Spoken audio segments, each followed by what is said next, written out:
Hello guys. അപ്പോൾ കുറേ പേരെൻ്റെ അടുത്ത് ചോദിച്ചിട്ടുണ്ടായിരുന്നു. ഞാൻ ഇൻസ്റ്റയിലും യൂട്യൂബിലൊക്കെ ഈ ഒരു വീഡിയോ അപ്ലോഡ് ചെയ്ത സമയത്ത് എൻ്റെ അടുത്ത് ഒരുപാട് പേര് ചോദിച്ചൊരു കാര്യമാണ് എങ്ങനെയാണ് പിമ്പിൾസ് ഒക്കെ മാറ്റിയെടുത്തതെന്നുള്ളത്. അപ്പോൾ ഞാൻ പറഞ്ഞിട്ടുണ്ടായിരുന്നു ഗായ്സ്, ഞാൻ കുറച്ച് ഹോം റെമഡീസാണ് യൂസ് ചെയ്യുന്നത്. അപ്പോൾ അതുപോലെ തന്നെ രക്തചന്ദനമായാലും മഞ്ഞളായാലും ഞാൻ യൂസ് ചെയ്ത് നോക്കിയ 2 പാക്കാണ്. അപ്പോൾ എനിക്ക് കൂടുതൽ റിസൾട്ട് കിട്ടിയിട്ടുണ്ടായിരുന്നത് എന്താ പറയുക, ടെർമറിക്കിൻ്റെ ആ ഒരു പാക്ക് തന്നെയാണ് എനിക്ക് കൂടുതൽ റിസൾട്ട് തന്നിട്ടുണ്ടായിരുന്നത്. അപ്പം എനിക്ക് അത് നിങ്ങളുമായിട്ട് ഷെയർ ചെയ്യാനാണ് കൂടുതൽ താല്പര്യം. കാരണം കുറേ പേര് ചോദിച്ചിട്ടുണ്ടായിരുന്നു എന്താ പറയുക, ഈ രക്തചന്ദനത്തിൻ്റെ എങ്ങനെയാണ് എവിടെ നിന്നാണ് മേടിച്ചിട്ടുണ്ടായിരുന്നതൊക്കെ എന്നോട് ചോദിച്ചിട്ടുണ്ടായിരുന്നു. അപ്പോൾ അതെങ്ങനെയാണെന്ന് വെച്ച് കഴിഞ്ഞാൽ ഞാൻ ഫസ്റ്റ് യൂസ് ചെയ്തുകൊണ്ടിരുന്നത് ഒരു ആയുർവേദ മെഡിക്കൽ സ്റ്റോറിൽ നിന്ന് മേടിച്ചിട്ടുണ്ടായിരുന്ന രക്തചന്ദനത്തിൻ്റെ പൗഡറാണ് മേടിച്ചിട്ടുണ്ടായിരുന്നത്. അപ്പോൾ അത് വന്നിട്ട് എന്താ പറയുക, റേറ്റ് ഒന്നും എനിക്ക് സത്യം പറഞ്ഞാൽ ഇപ്പം എനിക്ക് ഓർമ്മയില്ല ഗൈസ്. ആക്ച്വലി രക്തചന്ദനത്തിൻ്റെത് പറയുകയാണെങ്കിൽ അത് ഞാൻ കുറേ നാൾക്ക് മുമ്പ് യൂസ് ചെയ്തതാണ്. അപ്പം അതിൻ്റെ ബോട്ടിൽ ഞാൻ നോക്കിയിട്ടുണ്ടായിരുന്നു എവിടെയാണെന്നൊക്കെ, പക്ഷെ അത് കിട്ടിയില്ല. എന്നാൽ അതിൻ്റെ റേറ്റ് പറയുന്നത് എനിക്ക് നന്നായിട്ട് ഓർമ്മയില്ല ആക്ച്വലി അതിൻ്റെ റേറ്റ് എത്രയാണെന്നുള്ളത്. അപ്പോൾ അതുകൊണ്ടാണ് അതിനെപ്പറ്റി പറയാൻ പറ്റാത്തത് കൂടുതൽ. ഞാൻ യൂസ് ചെയ്യണത് ഏതാന്ന് വെച്ച് കഴിഞ്ഞാൽ മഞ്ഞളിൻ്റെ പാക്ക് തന്നെയാണ് യൂസ് ചെയ്യണത്. അപ്പം ഞാൻ അതിന് വേണ്ടിയിട്ട് നിങ്ങൾക്കൊരു സാധനം കാണിച്ചു തരാം. ഞാൻ എടുത്തു വന്നിട്ടുണ്ട്. കാരണം ഉണക്കി പൊടിച്ച് യൂസ് ചെയ്യണം എന്ന് പറയുമ്പോൾ അങ്ങനെ ആരും വിശ്വസിക്കാറില്ല.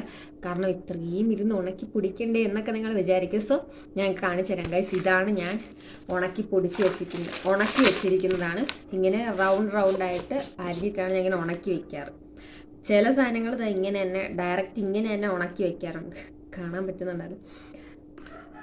പിന്നെ ഇങ്ങനെ റൗണ്ടായിട്ട് ഞാനിങ്ങനെ ഉണക്കാറുണ്ട്. ഞാൻ കാണിച്ചു തരാം. എന്താ കണ്ടില്ലേ, ഇങ്ങനെ റൗണ്ടായിട്ട് അരിഞ്ഞിട്ട് ഞാനിങ്ങനെ വെയിലത്ത്, നല്ല വെയിലുള്ള സമയത്ത് ഉണങ്ങാൻ വയ്ക്കാറുണ്ട്.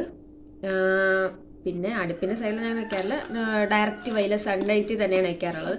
അങ്ങനെ അതിൽ വെച്ചിട്ടാണ് ഞാൻ ഇത് എടുത്തത്. ഇതിൻ്റെ ഏകദേശം ഇത്രയല്ല, കുറച്ചും കൂടെ ക്വാണ്ടിറ്റി ഉണ്ടായിരുന്നു. ഫുള്ളൊരു 2 ബോട്ടിൽ അടുപ്പിച്ച് എൻ്റെ ഉണ്ടായിരുന്നു പച്ചമഞ്ഞൾ. അപ്പോൾ ഞാനാണെങ്കിൽ ഓരോ പ്രാവശ്യം പറിക്കുമ്പോഴും ഞാനത് പിന്നെ റീപ്ലേസ് ചെയ്ത് നട്ട് വയ്ക്കാറുണ്ട് അവിടെ തന്നെ. അതാണ്. പിന്നെ ഞാൻ ഈ വീഡിയോ എടുക്കുമ്പോൾ എനിക്ക് തോന്നുന്നു വോയിസിൻ്റെ എന്തെങ്കിലും പ്രശ്നം വരാൻ സാധ്യത ഉണ്ടായിരിക്കും ഗൈസ്. കാരണം ഇവിടെ നല്ല പുറത്തൊക്കെ നല്ല ശബ്ദമുണ്ട്, കോഴി കൂവുന്നുണ്ട്, കാക്ക അലറുന്നുണ്ട്. അപ്പോൾ അതിൻ്റെ ഒരു പ്രശ്നമുണ്ട്.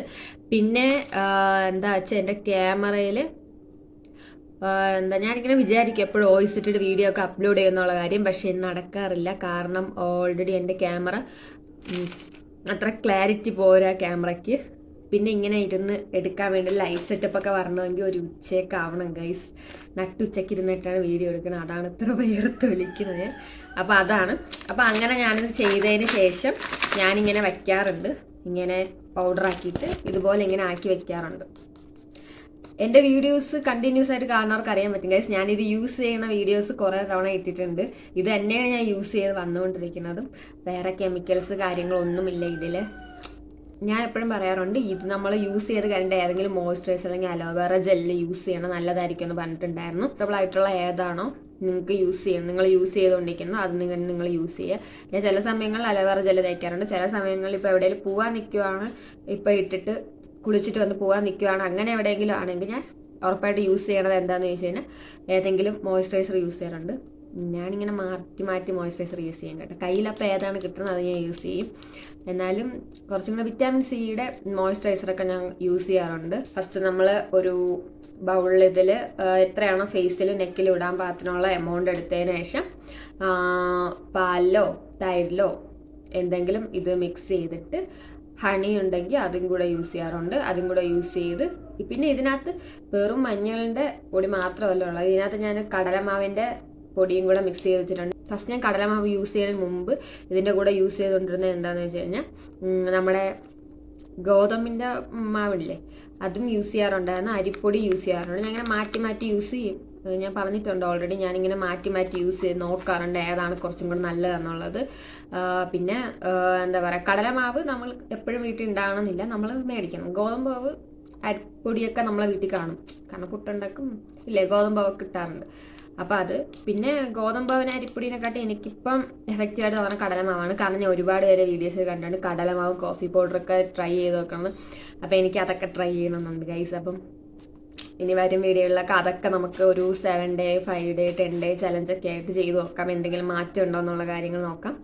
ഓക്കെ, അപ്പോൾ ഇതാണ് ഗൈസ് എൻ്റെ അടുത്ത് എല്ലാവരും ചോദിച്ചതിനുള്ള മറുപടി. ഇപ്പോഴത്തെ ഇൻഫോർമേറ്റീവ് ആയിട്ടുള്ള വീഡിയോസ് നിങ്ങൾക്ക് കാണണം, സ്കിൻ കെയറിനെ പറ്റി നിങ്ങൾക്ക് കാണണം, അറിയണമെന്നുണ്ടെങ്കിൽ ഉറപ്പായിട്ട് നിങ്ങൾ കമൻറ്റ് ഇട്ടാൽ ഞാൻ ഇനിയും പുതിയ പുതിയ വീഡിയോസ് ഇടുന്നതായിരിക്കും. ഇപ്പോൾ എൻ്റെ ചാനൽ ആദ്യമായിട്ടാണ് ആരെങ്കിലും കാണണമെങ്കിൽ സബ്സ്ക്രൈബ് ചെയ്ത് സപ്പോർട്ട് ചെയ്യാൻ മറക്കണ്ട.